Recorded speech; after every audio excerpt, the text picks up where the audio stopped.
Salam sejahtera tuan-tuan dan puan-puan yang dihormati dan dikasihi sekalian. Najib tak rahsiahkan akaunnya akan terima dana besar.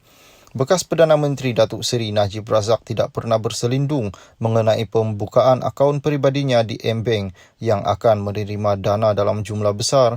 Mahkamah Tinggi hari ini diberitahu Peguam Bela Tan Sri Muhammad Syafiee Abdullah ketika menyoal balas pengurus berhubung M-Bank, Joanna Yu Ginping, yang mengendalikan akaun Najib itu berkata Najib tidak pernah menyembunyikan tujuan akaunnya dibuka pada tahun 2011.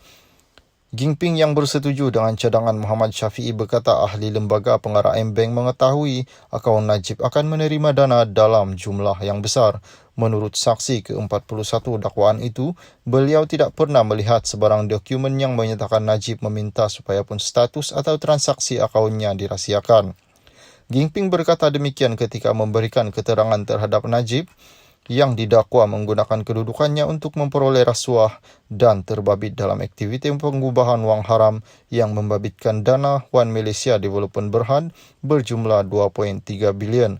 Dalam berbicaraan sebelum ini, bekas pengarah bukan eksekutif M-Bank, Che Teng Kuang memberitahu Mahkamah Tinggi Gubernur Bank Negara Malaysia, BNM ketika itu Tan Sri Dr. Zeti Aziz, mengetahui Najib akan menerima wang Amerika Syarikat 100 juta US dollar daripada Arab Saudi pada 2011.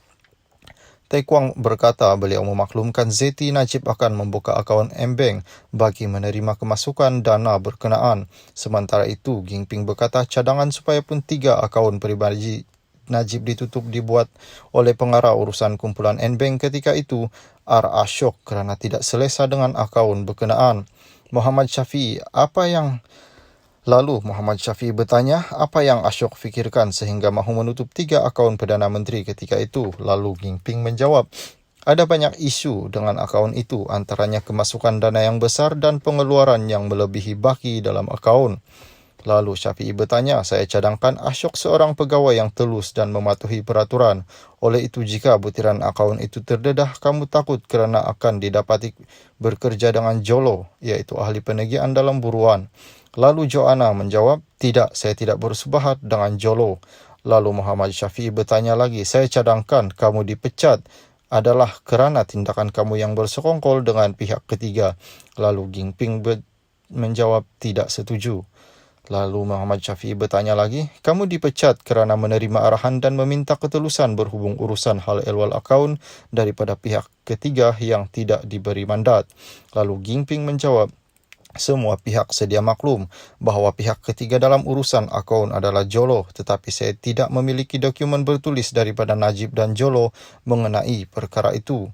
Ketika membela diri dalam kes penyelewengan dana 42 juta milik SRC International, Najib berkata beliau terkejut mengapa pihak M-Bank berurusan dengan Jolo sedangkan ahli penagihan dikehendaki polis itu tidak pernah diberi kuasa berkaitan urusan dengan akaunnya.